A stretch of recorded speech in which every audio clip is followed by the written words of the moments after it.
Sure enough, Peter was as obsessed with women as the rumors said he was. Kim politely refused him. "No thanks, I don't drink." "Are you turning me down because you don't want to drink with me?" "No, it's because I'm cutting back on alcohol." If Grandma hadn't repeatedly asked her to meet with Peter, she would have already slammed the door and left. Stephen picked up the bottle of wine. "Can I drink this instead?" Peter smiled. "Of course, but only if you want to. I wouldn't force anyone into drinking. But if you really do want to drink, you'll have to down at least 2 bottles to show your sincerity." Peter had succeeded. His real goal was to get Stephen out of the picture so that he could have Kim all to himself. "Makes sense," Stephen said lightly. He opened the bottle and chugged the wine like it was water. Kim tugged his sleeve, feeling extremely anxious. "Stephen, stop. Don't drink anymore." The moment she saw the smile on Peter's face, she knew this was a trick. Who would have thought that Stephen wouldn't realize? He foolishly walked right into Peter's trap. Stephen ignored her. 1 bottle down, 1 more to go. 10 minutes later, there were 5 empty bottles of wine on the table. Stephen had opened 3 more bottles, but he wasn't drunk in the slightest, not even a bit tipsy. "How's that? 5 bottles is certainly enough to show my sincerity, right?" Peter looked at him like he was crazy. Was this guy even human? 5 bottles of XO, and he was still perfectly fine? His plan had failed, but no matter.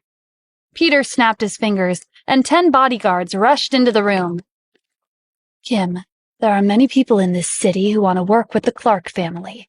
If you don't want to do business with us, that's up to you." Faster than Peter could react, Stephen punched him across his face. Peter was stunned as he tried to regain his bearings. "Did you just hit me?" Kim stood up in surprise. "Stephen, you're being too impulsive. Apologize to him." While seeing Peter get punched was satisfying, she was worried about what he would do to get back at Stephen. Peter waved a hand. "Kill him right now." "Yes, sir," the bodyguards said in unison. Punching their boss was the same as insulting them. They rushed towards Stephen, ready to tear him apart. Just then, the door was kicked open. Several people barged into the room and took down Peter's bodyguards in one swift motion. A woman in a bright red dress strode into the room. It was Christina. "How dare you act like this at my hotel? This is my territory. You must be asking for a beating." Christina was famous in Los Angeles, and even though Peter had only arrived in the city recently, he had heard of her. Miss Christina," Peter stuttered. "I'm Peter Clark. My family told me to pay you a visit and—" "Tell your family I said hello." Christina kicked him off the chair and onto the floor. Peter was shocked beyond words. He had only been planning to seduce a girl tonight and show off in front of her husband, but he had ended up being punched and kicked around. Stephen gave Christina a subtle nod. She got the hint and stepped back with her people. "What should we do?" Kim asked worriedly. Any hopes of collaborating with the Clark family had been thrown out the window. "His family won't let this go." "It'll be fine. They won't be able to do anything." Peter glared at them. "You 2 are dead meat. I'll call my dad right now, and he'll erase your family from this city." He reached into his pocket for his phone, only to find it empty. Stephen held out his phone. "If you've lost your phone, I can lend you mine. Give your dad a call." Kim was in disbelief. Was he drunk, but just wasn't showing any signs? Peter stared at the phone in confusion. He couldn't figure out what Stephen was thinking. Why was he so confident? "You want me to call my dad?" "That's right." Stephen tossed the phone at Peter, and he fumbled to catch it. "Fine." Peter dialed his father's number. When the call went through, a booming voice sounded from the other end of the line. It was his father, Victor Clark. "Who is this?" "Dad, it's me, Peter. You have to save me before I get beaten to death." "What? Who's threatening you? I'll come over right away." Victor's voice filled with anger. Stephen grabbed the phone and spoke in a low voice. "Didn't Jack tell you that I'm in Los Angeles? Your son dared to lay his hands on my wife." Victor was stunned to hear Jack's name. Are you the Grand Palace Master? He asked in a shaky voice. His son had made a move on the Grand Palace Master's wife. That immature brat. He had single-handedly ruined the Clark family. Do your best to make up for what he's done. With that, Stephen hung up. Even though Peter was surrounded, he continued to threaten them. Just you wait. Do you know what happened to the person who offended me last time? I broke their arms and legs. When his father arrived, he would make Stephen suffer a fate worse than death. Kim shoved her bank card into Stephen's pocket. This looks bad. Victor's not someone you can mess with. I heard he has connections with San Francisco's Black Dragon Guild. He'll chase you down to the ends of the earth for doing this to his son. First, we should think about how to get you out of the city. Stephen held her trembling hands. If I leave, what are you going to do? Don't worry about me. I'm no one important. What's the worst they can do to me? Stephen shook his head. I'm not leaving. Christina took a step forward. Miss Kim, don't worry. I believe Mr. Adams has a plan. Peter scrambled to his feet and sat at the table. Kim, you're too naive. He won't be able to leave under my family's watch. Don't even think about escaping the city. Stephen glanced at him.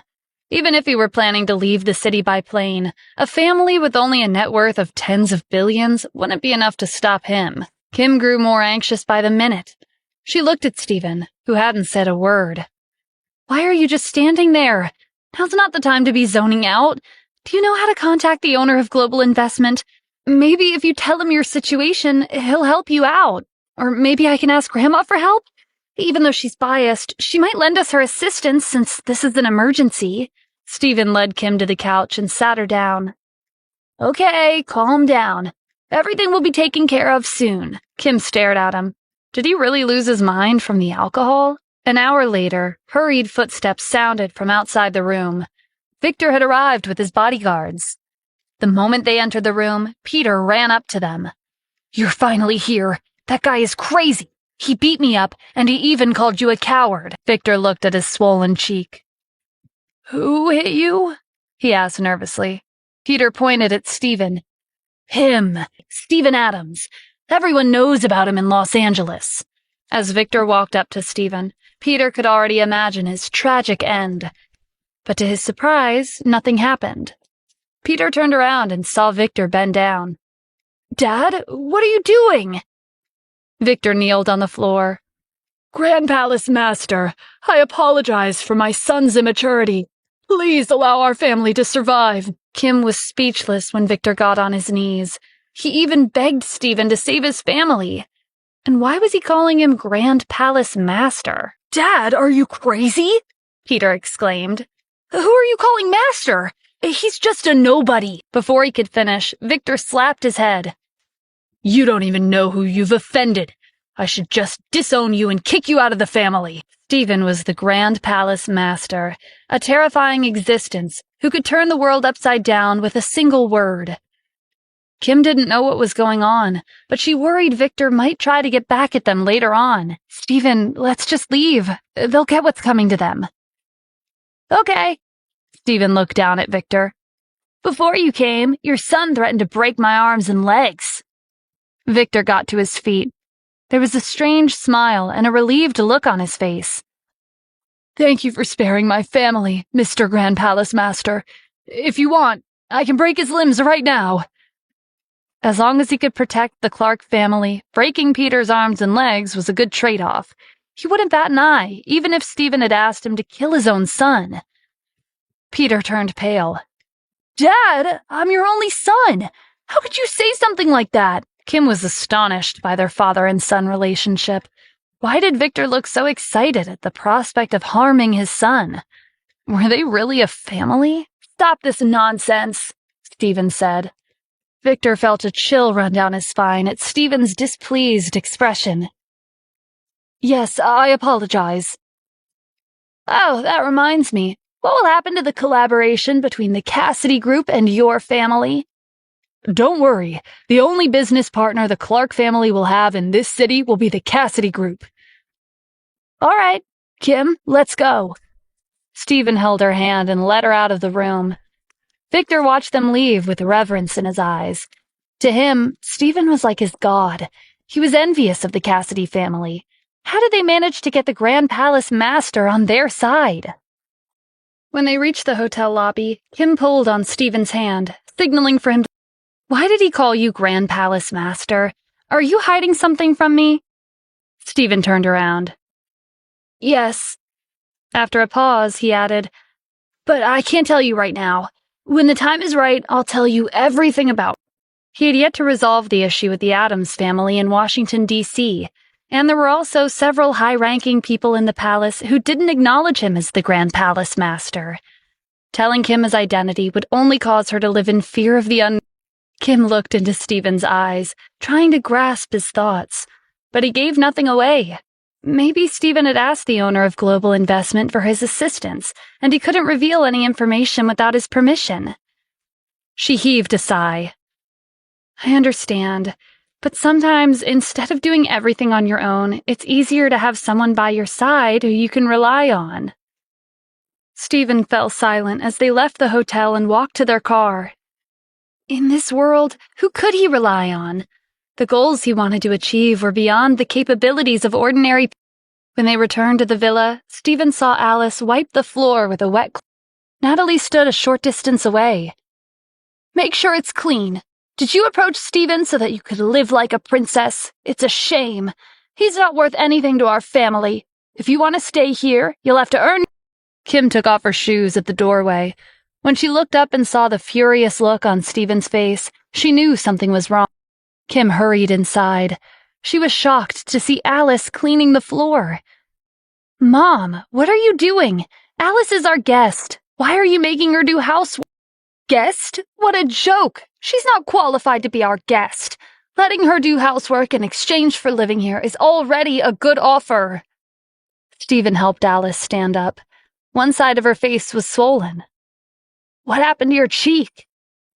Alice fidgeted with her cloth in her hands. "Nothing. I accidentally bumped into something." Kim's eyes widened in "Mom, did you hit Alice? And if I did, I'm your mother, and that means this villa is mine. If she does something I don't like, isn't it right for me to teach her a lesson?" Natalie acted like she hadn't done anything wrong. "You can't just hit people whenever you feel like it," Kim yelled. Before Natalie could say anything else, Stephen made his way towards her from across the room. "What makes you think this house belongs to you? And why do you think it's okay to hit my friend as you please?" The chilling look in Stephen's eyes made Natalie freeze. She was reminded of the last time he looked at her in the same way. Natalie's gaze flickered to the floor behind him. There were countless bloody bodies piled on top of each other. But when she blinked, the floor was clean again. She subconsciously moved back. "Don't come near me." Kim tried to intervene. "Let's calm down and talk this out." Stephen ignored her and stepped closer, forcing Natalie into a corner. She cowered in fear as he loomed over her. "Don't you dare touch me! I'm your mother-in-law!" "My mom, huh? You're not qualified. Listen carefully, I'm only going to say this once. Alice isn't your servant. She's my friend. Be thankful you're Kim's mother. That's the only reason I'm letting this go with just a—" Natalie was relieved when Stephen turned away and took Alice back to her room. "Kim, this is what he's really like. He has no respect for his mother-in-law. If he dared to threaten me today, who's to say he won't threaten you tomorrow? Divorce him as soon as possible." Kim felt conflicted as she looked in the direction where Stephen and Alice had— "Mom, don't you realize that you're the one who started all this?" 10 minutes later, Kim returned to her room. She was exhausted after lecturing Natalie and trying to calm her down. Just as Kim was about to lie down, someone knocked on her door. "Come in," she called out with a trace of annoyance in her voice. Stephen came into the room and closed the door behind him. "I'm sorry about what happened just now." He apologized, not because he gave Natalie a warning, but because he ignored Kim when she tried to stop them from arguing. He had ignored Kim's feelings. "It's fine," Kim replied indifferently. Ever since their meeting with Peter, she felt like Stephen had become an entirely different person. Stephen turned around.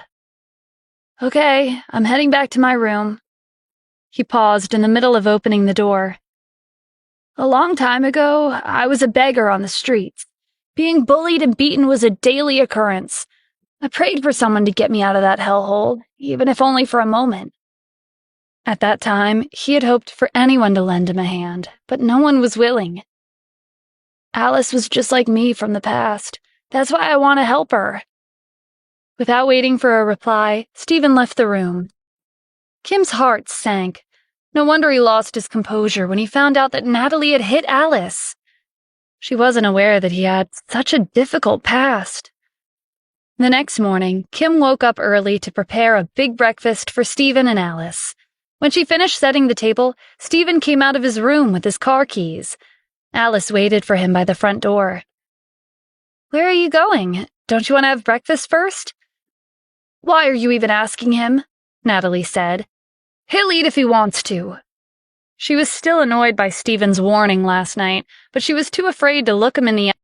"I'm going shopping with Alice. We didn't get a chance yesterday." "Wait, why don't I come with you?" "You should go to work. The Clark family's collaboration with the Cassidy group will be announced today. If you're not there, someone might take credit for it. I'll see you at home later." Stephen smiled before leaving the house with Alice. Natalie slammed her bowl on the table. "Kim, we can't let him stay here any longer. We have to kick him out." "If you kick them out, you'll be paying the property fees on your own," Kim snapped. She didn't have an appetite anymore. She grabbed her handbag and rushed out the door. Natalie sat alone at the dining table. She had to find a way to get her hands on the owner of Global Investments' money. Then, she wouldn't have to worry about the property fees anymore. Kim arrived just in time for the meeting at the Cassidy group. Helen gave everyone a rundown on the Clark family. "The Clark family is searching for a business partner in Los Angeles. Our company will grow if the negotiations are successful. Yesterday, I arranged a meeting with Peter Clark. Kim, how did it go?" Kim recalled Peter getting punched and his father, Victor, kneeling on the floor. "It went well." Helen urged her to continue. "What about the collaboration?" "If nothing unexpected happens, the Clark family will send a representative to sign the contract with us today." "You sound confident," Harry pointed out. "Are you sure you didn't do anything shameful with Peter last night?" The meeting last night was a trap set by Helen. They would make a huge profit from their collaboration with the Clark family, and at the same time, they could use Kim's shameless actions to drive her out of the company. Kim gave him a cold look. "I didn't do anything of the sort." "Really? Then tell me, why did Peter agree to sign a contract with you?" It's true that Peter had some reservations, but Victor came and changed his mind. A brief silence filled the conference room, followed by laughter. The members of the Cassidy family started criticizing her. "If you're going to lie, at least make it sound believable. I wonder where you learned how to lie with a straight face." "The Clark family has connections with the Black Dragon Guild. Why would they agree to sign a contract with us so easily? It's obvious that you embarrassed the family last night. I suggest we remove her from the vice president position and kick her out of the family." They were interrupted when a man barged into the room. "Who are you? Can't you see we're having an important meeting?" Helen called out to the security guards. "Drag him out of the building." The man had no intention of leaving. He introduced himself calmly. "I'm Victor Clark, and I'm here to deliver the contract." Victor looked around, and his gaze fell on Kim. She was the Grand Palace Master's wife. It was in the Clark family's best interest to curry favor from her. Helen rushed over to Victor and extended her right hand. "So you're Mr. Victor. I apologize for not recognizing you. I'm Helen Cassidy, the CEO of the Cassidy Group. It's nice to meet you." Victor nodded in response. He didn't shake hands with her. To him, the Cassidy Group was no match for his family. If it weren't for the Grand Palace Master's wife's presence in the room, he wouldn't have given these people even a second of his time. Helen awkwardly retracted her hand. Are you here to sign a contract with us? Victor chuckled before brushing past her and walking up to Kim. He didn't hesitate to get on his knees. Everyone looked on in astonishment. This was the head of the Clark family. Why was he kneeling in front of Kim? Helen hurried over. Mr. Victor, you... Victor wasn't courteous to her. Be quiet. His attitude changed completely when he faced Kim. My son is immature and ignorant. I'd like to formally apologize for what he did yesterday. Kim was at a loss. Mr. Victor, you don't have to do this. Please, get up. No, this is only appropriate.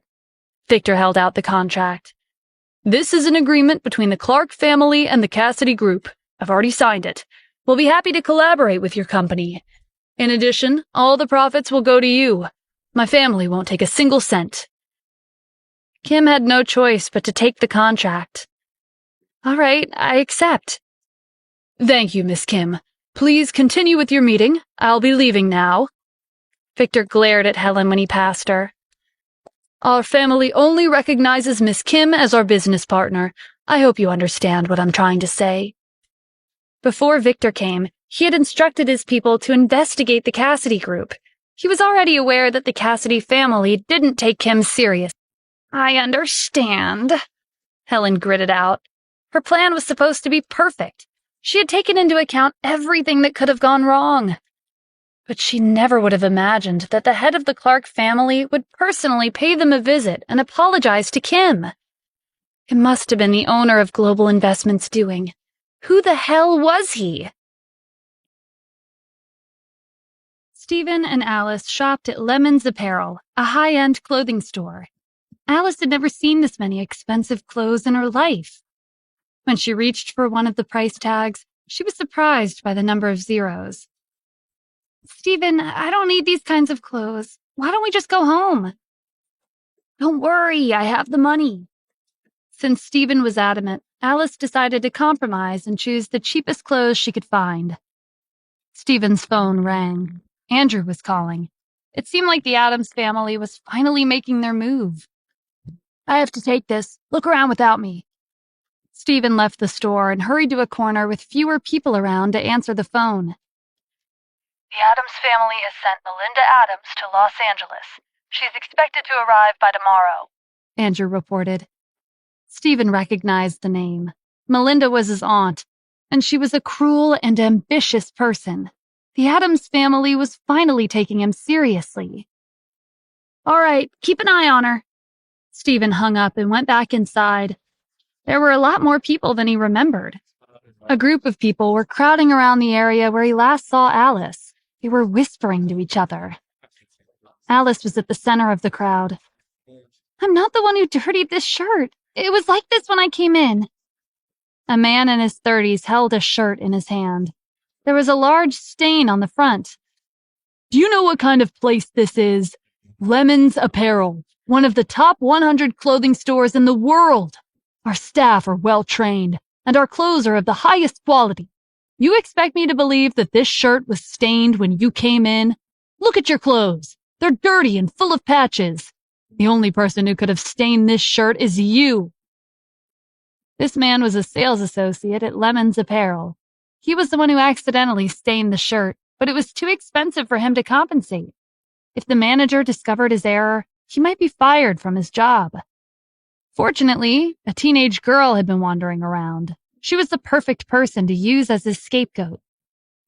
I told you I'm not the one who caused that stain on the shirt, Alice said defiantly. Also, my clothes are clean. The sales associate laughed. Why don't you take a walk outside? Everyone will avoid you like the plague. You didn't come here alone, did you? Call your parents and ask them to come. This shirt is worth tens of thousands of dollars. If you can't compensate our store for this ruined shirt, I'm calling the police. Alice worried when she heard about the hefty price tag. Stephen pushed through the crowd and stood next to Alice. He glared at the domineering sales associate in front of them. Alice, what's going on? Sorry for causing you trouble, but I really didn't stain that shirt. I thought it was pretty and touched it briefly. Maybe I shouldn't have touched it at all. This was my fault. The sales associate looked Stephen up and down. His sweater, pants, and shoes were all worthless goods on the market. You're finally here. Are you her brother? Come on, pay the bill. Even if you're a penny short, I'm going to call the police. Sure, go ahead and call them. Every store at this mall has a security camera. I don't believe this store is an exception. The sales associate was flustered when Stephen agreed to get the police involved. He went close to Stephen and looked down on him, using his height to his advantage. Don't forget where this is. The owner of this store is famous overseas. He's not someone you can afford to offend. You seem to have forgotten, but we're in the United States right now. Plus, you're an employee of Lemon Apparel's chain store in Los Angeles. Does it matter where the home store is located? Besides, this is my sister. You can mess with me, but you can't mess with her. Stephen gave the sales associate a light shove, but it was enough for him to fall to the floor. Alice hadn't been in Los Angeles for long, but she had already heard the rumors of Stephen being a useless son-in-law. But their first meeting and today and last night's incidents proved otherwise. The sales associate had underestimated Stephen's strength. He wouldn't be surprised if he had bruised from the fall. Are you trying to kill me? Someone, hurry up and call the police for me. We can't let this criminal go. A man in a suit stepped out from behind the register and went up to them. He was the manager of this store, and he wasn't pleased to see his employee on the ground. What's going on here?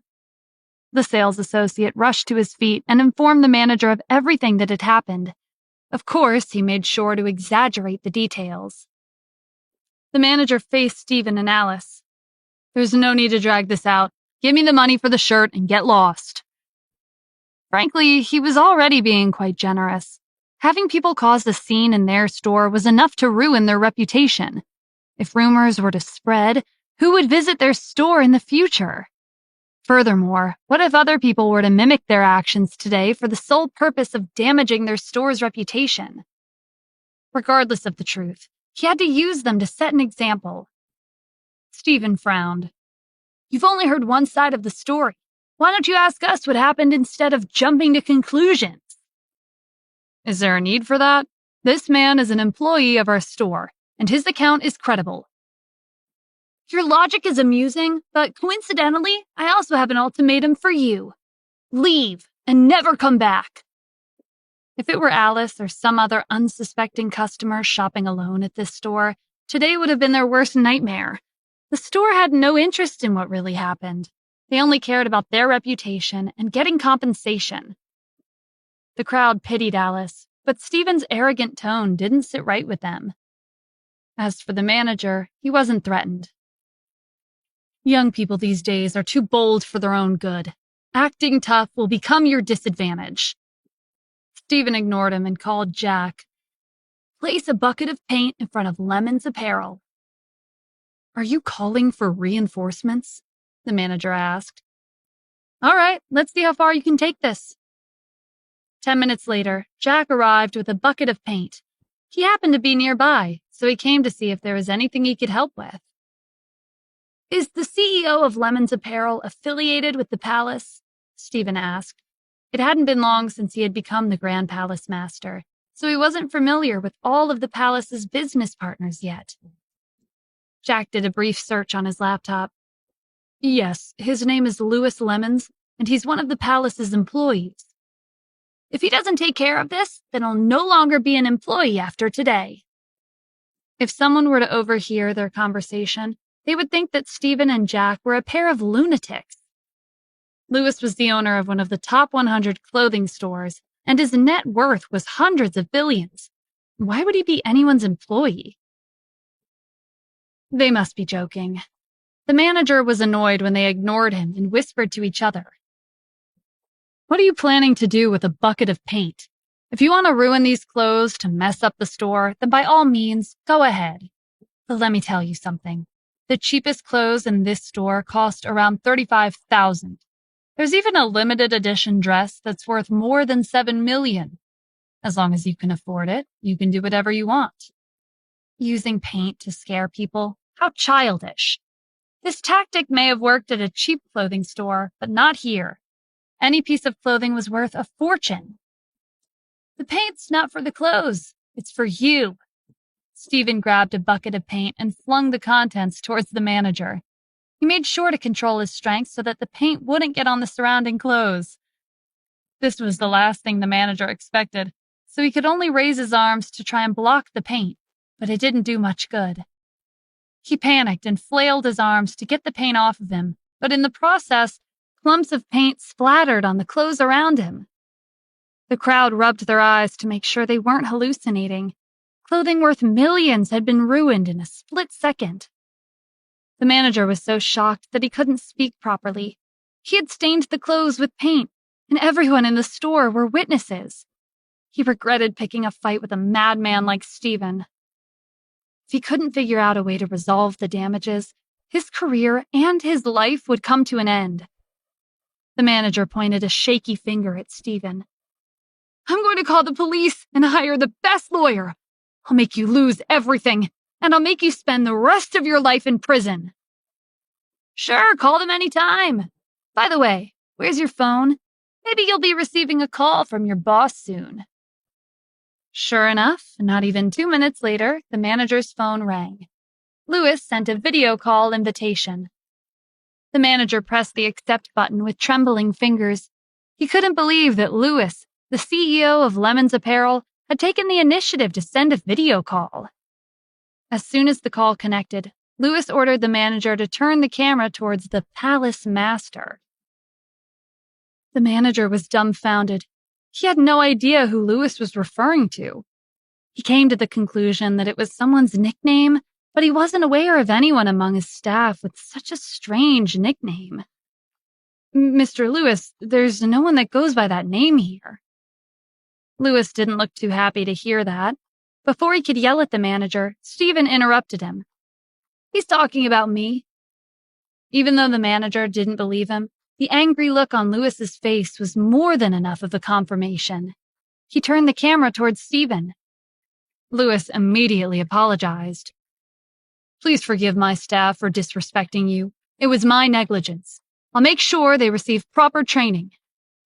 He knew that if he got on the bad side of the Grand Palace Master today, his company might disappear tomorrow. "Okay, your manager and his employee stained the clothes at your store in Los Angeles. Ask them for compensation." Stephen didn't bother waiting for Lewis's answer. He left the store, followed by Jack and Alice. The manager grabbed the sales associate's collar. This was all because of him. The clothes he ruined were worth millions. That was the equivalent to losing everything he had. Harry paced back and forth at the Cassidy family's villa. "Grandma, I can't take this anymore. Kim needs to disappear. Now." "I don't think you understand the situation," Helen said. "There's nothing you can do. At least, not right now." Kim had the support of the owner of Global Investment. One of the top leaders in the housing management industry, James, was also on her side. And just recently, Victor, the head of the Clark family, who were big shots in the real estate industry, had signed a contract because of her. If Harry were to make a move under these circumstances, their company would be ruined. Harry threw up his hands in frustration. "When did you become so hesitant? Now that Kim has more authority at the company, her popularity has also gone up. If we keep letting her rise through the ranks, even you won't be able to make her listen to you anymore. What's more, Kim and Stephen are getting close. He's an outsider, and that will never change. What are you going to do if the Cassidy family ceases to exist?" Even though he was right, Helen didn't change her mind. Harry glanced at Rebecca, signaling for her to say something. "Grandma, do you really want Kim to take over our family's business? Do you not care if the Cassidy family changes to the Addams family?" "She's right. If Grandpa were still here, how do you think he would feel?" Helen wasn't fooled by their acting. It was obvious that Harry and Rebecca were putting on a show to try and persuade her to take action. But it was true that they couldn't let things continue like this. "All right, I get it already. Do you have any ideas on how to deal with Kim?" Harry and Rebecca looked at each other with a triumphant expression. They had succeeded. Harry took a seat next to Helen. I may have spoken out of turn just now, but I'm doing this for the family. I've worked hard for the company all these years. Helen glared at him. Get to the point. Harry cleared his throat before continuing. Kim's authority at the company isn't what it used to be. We can't drag her down through normal methods, or else our company will suffer the consequences. That's why we can't go easy on her. What do you mean? We should kidnap Kim. Helen slammed her walking stick on the floor. Stop talking nonsense. Kidnapping Kim was the same as destroying their company. Grandma, listen to me. I'm a member of the Cassidy family, and I'm Kim's cousin. I'm suggesting this for the good of the family. If we don't get rid of Kim, our company will continue to be unstable. If I send someone to kidnap Kim and have them spend a night together, she'll no longer have a place at the company. Besides, why do you think she hasn't divorced a good-for-nothing husband like Stephen for the past 3 years? She's probably no stranger to intimacy. But if this gets out, our family's image will be ruined. Helen was more worried about their reputation than Kim's safety. Don't worry, Grandma. Leave this to me. I won't be asking people in the city for help. It would be easy for someone to do a background check on them and find out their identities. Also, I heard Kim has connections with Christina Silva. We'll have to rely on factions outside of the city, like those in San Francisco. Sounds like you planned this out a while ago. Don't do these kinds of things behind my back again, Helen warned. Harry nodded solemnly. I understand. The main reason I'm looking into San Francisco's underworld is because they're divided. There are many different organizations and affiliations. It's also not easy for people in Christina's network to infiltrate them. And with recent events, there's been a drastic shift in hierarchy within the Black Dragon Guild. They're one of the most influential underworld organizations in San Francisco. While this was part of Harry's plan, he didn't disclose all of the details to Helen. He had to make sure that Kim couldn't return to the company. Even if something unexpected happened during the kidnapping, what could Helen do? Helen thought it over. All right, proceed with your plan. But remember, you're not allowed to kill her, and you can't let anyone find out. Harry was thrilled that she was on board. I'll start making arrangements. As for Rebecca, she couldn't wait for Kim to be shamed and kicked out of the company. When the time came, the owner of Global Investment would realize who he was really in love with. While the three of them had their own plans, they did have something in common. Kim's downfall would benefit all of them. At this time, Stephen and Alice had just returned home. Stephen gave 2 bags to Alice. Put these clothes in the laundry basket. Oh, and don't tell Kim what happened today at the mall. Alice winked. Don't worry, I know how to keep secrets. By the time Kim came home from work, Stephen had finished preparing dinner. Alice, how was your shopping trip? Kim asked with a smile. Great. Oh yeah, Stephen bought a silk scarf for you. Stephen sighed. He had originally planned to surprise Kim with a gift. You talk too much. After having dinner and washing the dishes, Stephen went back to his room. He was surprised to see Kim inside and bent over the bed. Her shirt had ridden up, revealing more skin than she usually did at home.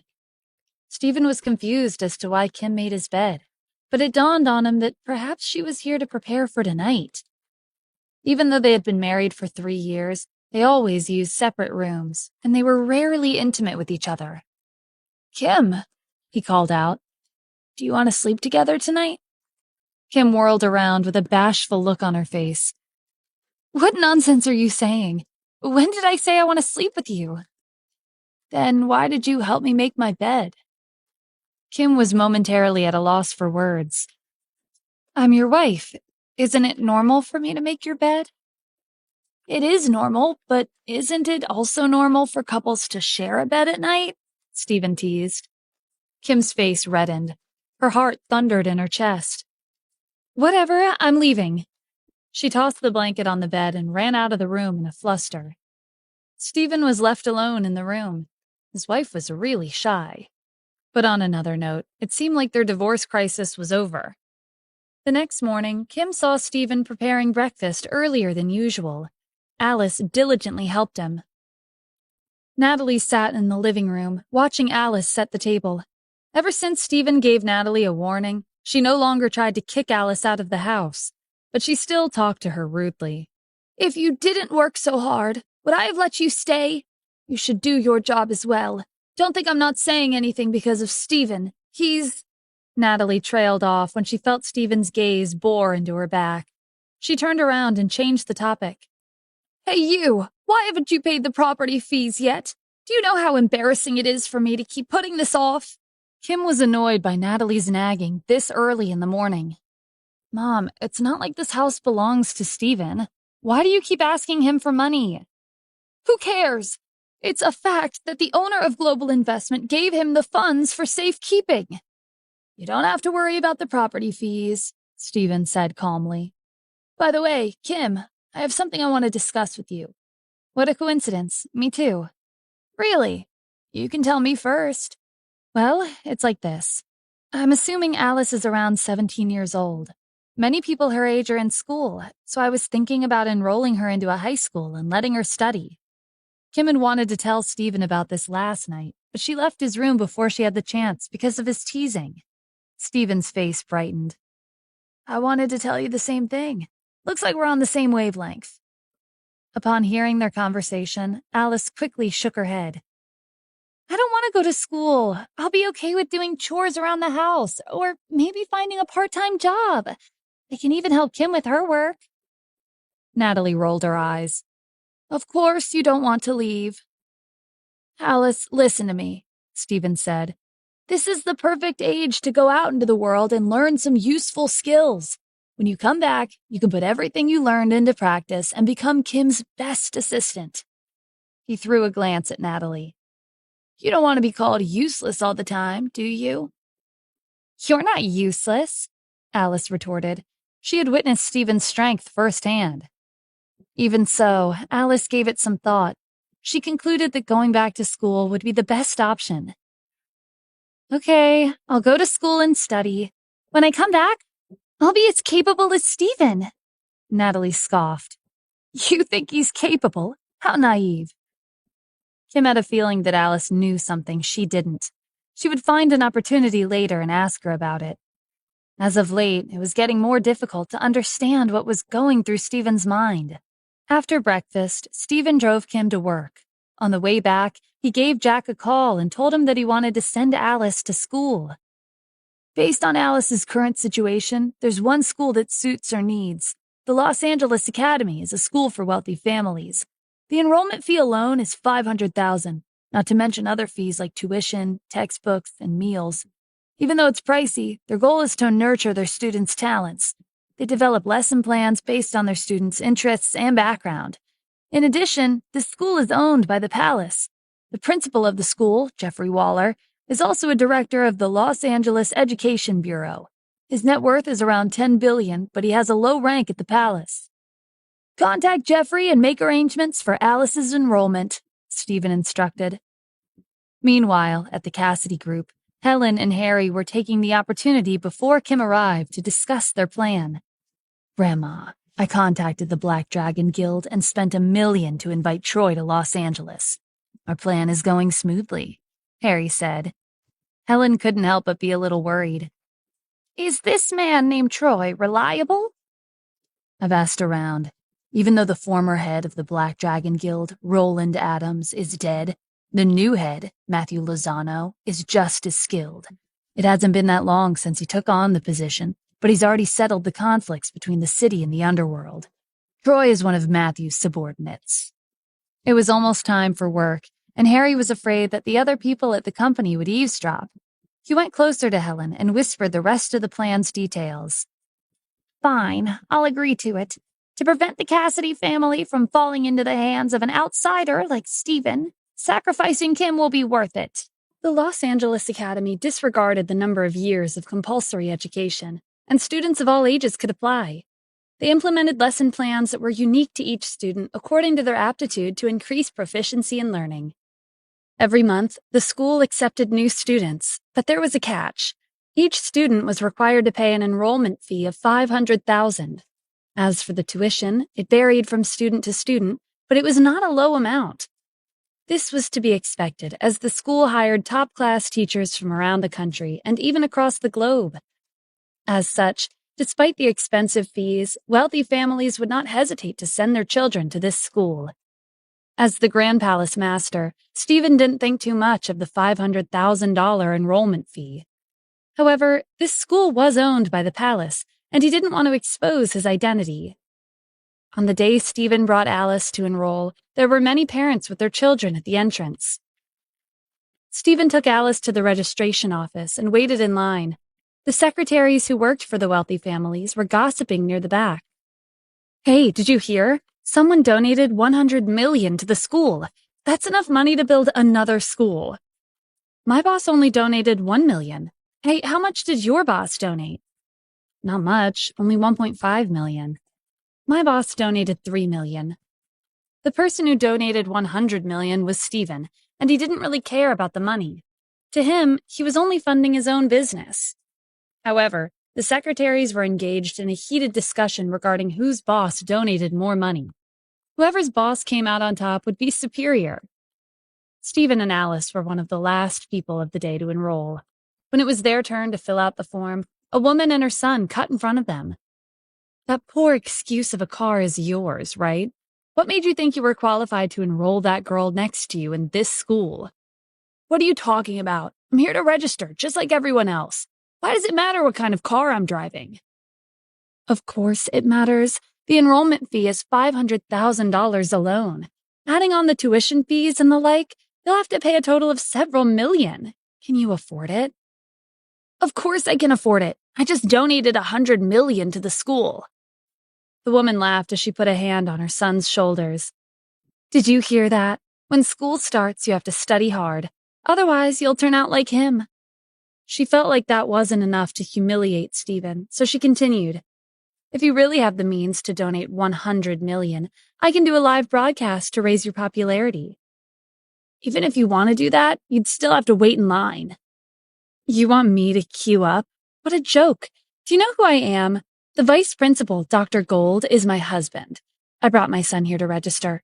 Is there a need for us to line up?" The secretaries tried to dissuade Stephen from arguing with the woman. After all, not just any wealthy family could achieve a position like vice president at this school. "Hey, just forget it. A wise man should know when to back down when the odds are against him. Cutting in line isn't that big of a deal. Getting on the vice president's wife's bad side is completely unnecessary. Their family is one of the wealthiest in the city." The real reason why Stephen had donated $100 million was because he didn't want to wait in line to enroll. But after thinking it over, he realized that it might be better to line up like everyone else to avoid drawing unnecessary attention to himself. Stephen turned to the two staff members in charge of the enrollment paperwork. "What do you think?" "Mrs. Gold is a VIP at our school. She's not required to wait in line." "Did that kind of privilege exist? In that case," Stephen took out a black card. "Since VIPs don't have to wait in line, then what about the only black card owner since this school's establishment?" This was, after all, a school for students from wealthy families. The more influential a student's family background was, the better they were treated. And the principal of the school, Jeffrey Waller, had personally given Stephen this black card. Stephen hadn't planned on using it, but Mrs. Gold's son and the other students might use today as an excuse to bully Alice for not having a prominent family background. The two staff members eyed the card with suspicion. In all the years since the school was founded, they had never seen a black card before. Even the vice principal of the school, Mr. Gold, only had a silver card. But recently, someone donated $100 million to the school. What if the principal gave this person a black card? The staff exchanged a glance. "I'm sorry, sir, but we'll need to check." "It has to be fake," Mrs. Gold said. "Do you think someone like him, who drives a non-luxury car, would receive a black card from the school? There's no need to check. Chase him away." Mrs. Gold's words were enough to convince the two staff members. They decided that there was no need to check the card. "Sir, please do not disturb our work." Mrs. Gold waved her hand dismissively. The gig's up. Get out of here before the security guards actually show up. Stephen ignored her. Are you sure you don't want to verify my card? Seeing that he wasn't afraid, even though he provoked the wife of the vice president, Mrs. Gold decided to teach him a lesson. I'm busy, so I don't have time for this. She turned to the secretaries.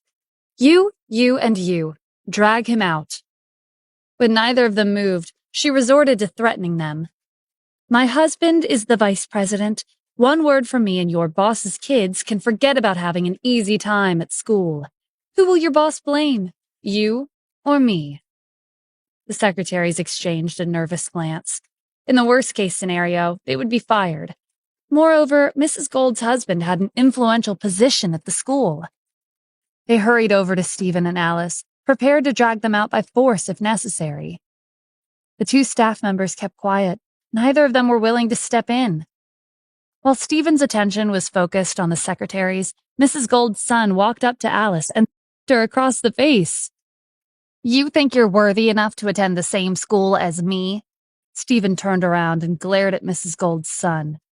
Did you just my sister? Stephen and Alice had had similar childhoods, and he thought of her like his younger sister. He would not let anyone bully her. And if he did, what are you going to do about it? Mrs. Gold shot back. Stephen ignored her and turned to Alice. Let me teach you something. No one in this world has the right to you or insult you. If they're not bothering you, then you won't bother them. But if they mess with you, then you pay them back for what they did tenfold.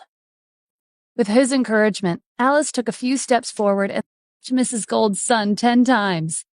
Everything happened too fast for Mrs. Gold and her son to react. Alice calmly returned to Stephen's side. Good job. Mrs. Gold didn't expect them to take things this far. She reached inside her purse for her phone. I'm calling my husband. When he comes, you'll be sorry for what you did. After Mrs. Gold informed her husband that someone had touched their son, he came running in less than 20 minutes. Several security guards followed him. Who, my son? Mr. Gold demanded. Mrs. Gold pointed at Stephen and Alice. They did. We're only here to register, but his sister slapped our son in front of everyone. Mr. Gold looked at Stephen and Alice suspiciously. He'd never seen them before, but as the vice president, he couldn't jump to conclusions. Are you two aware that this is an elite school? Not just anyone can come in here. Don't you believe me? Mrs. Gold pointed to the secretaries. Everyone here saw what happened. Am I telling the truth or not? The secretaries didn't dare to offend Mrs. Gold. They all nodded in agreement. Mr. Gold glanced at his son. His cheek was slightly red, and with numerous witnesses, it was impossible to overlook the evidence. Security, arrest them. Just as the security guards rushed forward, Stephen took out his black card again and waved it in front of Mr. Gold. Open your eyes and take a look. What is this? Mr. Gold was stunned. That was the only black card that had ever been given out since the school was established. He could not be any more familiar with this card, because Jeffrey was the one who told him to issue it. Knowing this, it wasn't hard to guess this man's identity. The man standing in front of him was Stephen Adams, the person who donated $100 million to the school. Jeffrey had specifically told him that he could not risk offending Stephen. Even though Jeffrey himself had a net worth of billions of dollars, Stephen could make him lose everything with only a few words. Compared to Jeffrey, his own assets were a little more than $1 billion. He especially could not get on Stephen's bad side. Mr. Gold gave his wife and his son a pointed look. His useless family had stirred up major trouble. He turned to Stephen and lowered his head. Mr. Adams, please forgive me for being blind. As long as you can forgive me, I'll do anything. Are you sick? Why are you apologizing to him? Mrs. Gold exclaimed in surprise. Mr. Gold gritted his teeth. Do you know how to do anything besides cause me trouble? Get over here and apologize to Mr. Adams. His wife didn't move. She still didn't understand the situation they were in. When Mr. Gold pulled her and their son in front of Stephen, they reluctantly muttered an apology. He didn't feel the slightest bit of pity for his wife and his son's humiliation.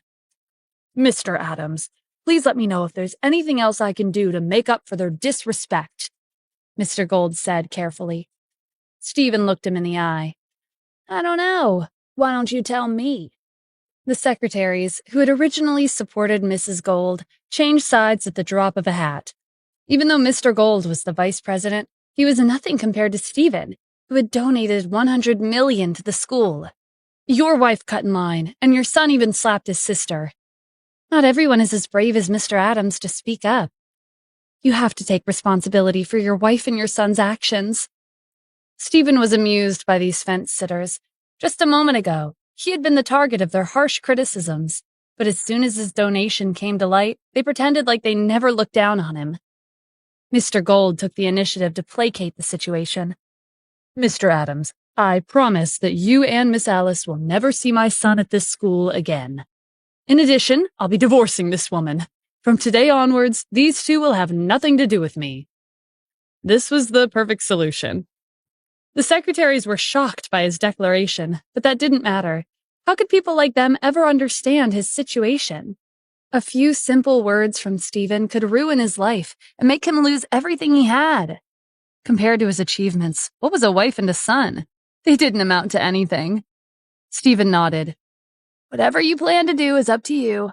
Keep working hard for the school. Mr. Gold was relieved that he would be letting this go without much of a fuss.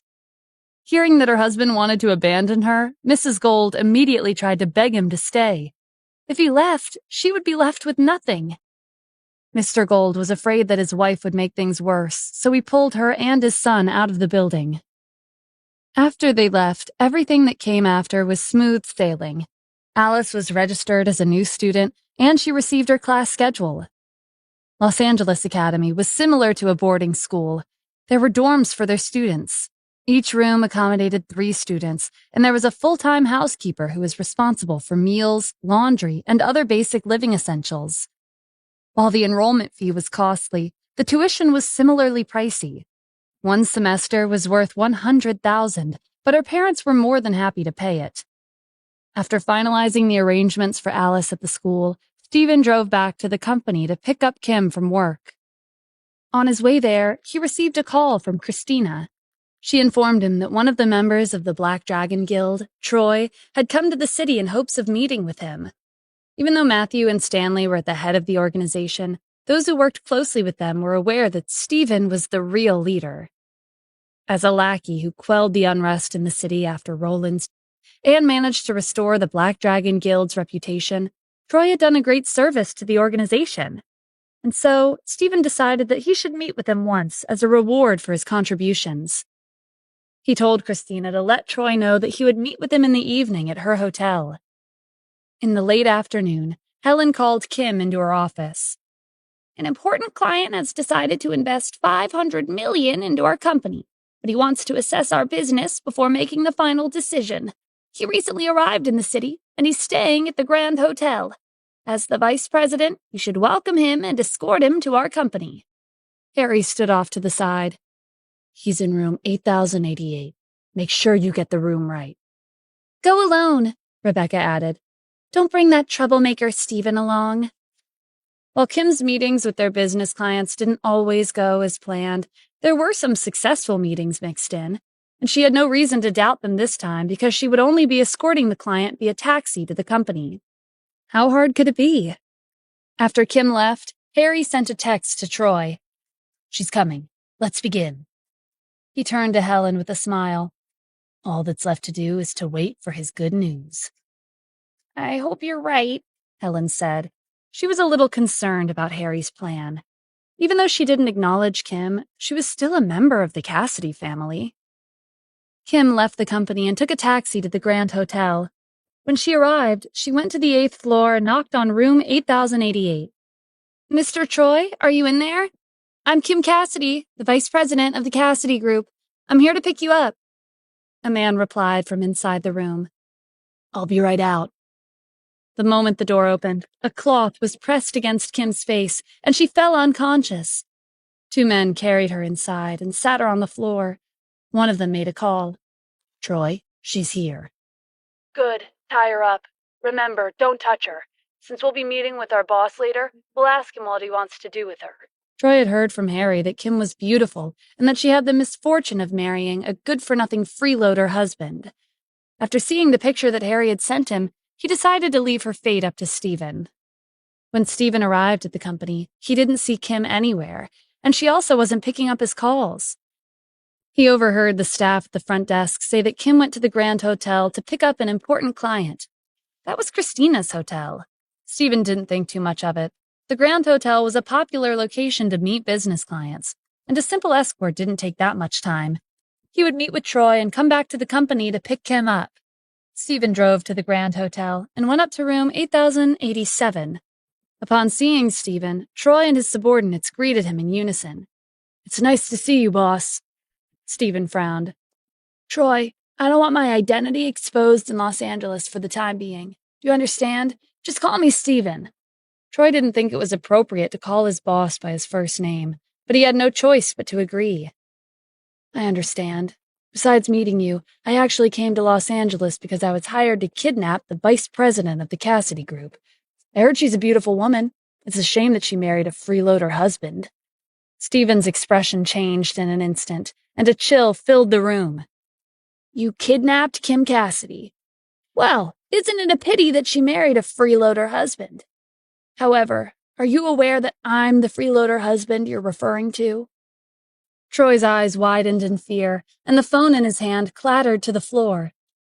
"Please forgive me, I had no idea." "What did you do with my wife?" Stephen asked coldly. If something happened to her, Troy and his subordinates would not survive past tonight. Troy rushed to explain. "She's fine. I only asked my men to tie her up. I told them not to touch her. I was planning to leave her to you." Stephen's expression relaxed slightly. "That had better be the case. Who hired you?" "It was Harry Cassidy." Troy told him the details regarding Harry's plan to kidnap Kim. Stephen slammed his fist on the table and stood up. "It looks like I've underestimated him." Not only had Harry hired someone to spend a he had also planned for an accident. Harry and Kim were both members of the Cassidy family, and Stephen didn't expect him to go as far as to get his own cousin Kim. Moreover, it was obvious that Helen had approved of Harry's plan beforehand. Otherwise, he wouldn't have been so daring. "Where's Kim? Take me to her," Stephen instructed. At this time, Kim was in the room next door. Her hands and ankles were bound by rope.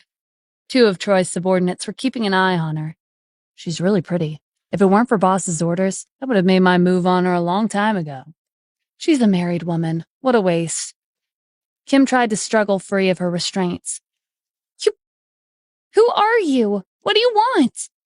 "Isn't it obvious that we're kidnappers? Our boss told us that we're not allowed to touch you, but that doesn't mean we're not..." "Exactly. We'll just admire you before our boss shows up." Kim shrunk back in her chair as the two men approached her. Just as they were about to touch her, the door slammed open. Stephen rushed into the room and kicked the two men to the floor. He hurried to Kim's side and untied her restraints. "It's okay, Kim. I'm here now." Once Kim was freed, she threw her arms around him and buried her face in his shoulder. Stephen held her close as he glanced at the two men from the corner of his eye. "I don't want to see these two again." Troy wasn't pleased when he found out that his two subordinates had disobeyed him. He waved his hand, signaling for his other subordinates to come forward. "Drag them out." The two men panicked and pleaded for mercy, but they were ignored and taken out of the room. When it was only the three of them remaining, Troy's phone rang. "Stephen, Harry's calling." "Tell him that everything is going according to plan." Troy nodded and answered the call. "Did Kim take the bait?" Harry asked. "Yes, the preparations are done," Troy replied. "Good. Then I won't bother you. Enjoy yourself. When you're done, give me a call, and I'll take care of the rest." "Got it. But don't forget to wire me the rest of the payment. If you go back on your word, you'll know what'll happen to you, right?" Troy's acting was flawless. He had to play along to avoid rousing Harry's suspicion. "Sure. You don't need to worry about that." Harry hung up in anticipation. He'd spent $1 million to get Troy to come to Los Angeles and kidnap Kim. As long as he could get rid of her, the Cassidy group would belong to him. Rebecca was also harboring malicious intentions. But the owner of Global Investments still sided with Kim after discovering that she was the type. "Harry, don't let things get out of hand," Helen warned. "Make sure no one—" Harry chuckled. "Don't worry, I've got everything under control." When the time came and an unexpected accident occurred along the way, Helen wouldn't be able to do anything about it. Meanwhile, at the Grand Hotel, Kim had heard the entire conversation. Even though they were rivals who were competing for the company, they were both members of the Cassidy family. She hadn't expected Harry to resort to underhanded tactics and hire a thug to kidnap her and— "I didn't expect Harry to be this despicable. Grandma won't let him get away with this." "Do you think she'll believe you?" Stephen asked. "Besides, do you think Harry would be this bold if he didn't have Grandma's support?" "Are you saying that Grandma—" Kim trailed off. She couldn't believe it. "Leave this to me. I'll take care of it." Stephen wouldn't let anyone who dared to scheme against Kim get away with it. He motioned for Troy to come closer and explained his plan in a low voice. Troy nodded as he listened. After giving his instructions, Stephen called Christina and asked her to lend him one of her people. She was an influential figure in the underworld, so it went without saying that all of her subordinates were skilled and capable. "I know just the person for the job," Christina said. 5 minutes later, a beautiful woman entered room 8088. She was one of Christina's subordinates. The stage was set. The only person missing was Harry. "Troy, it's almost time. Give Harry a call." Hi, I'm Steven. Want to know my secrets? Then download the Pocket FM app and listen to the exciting episodes of Secret Succession now.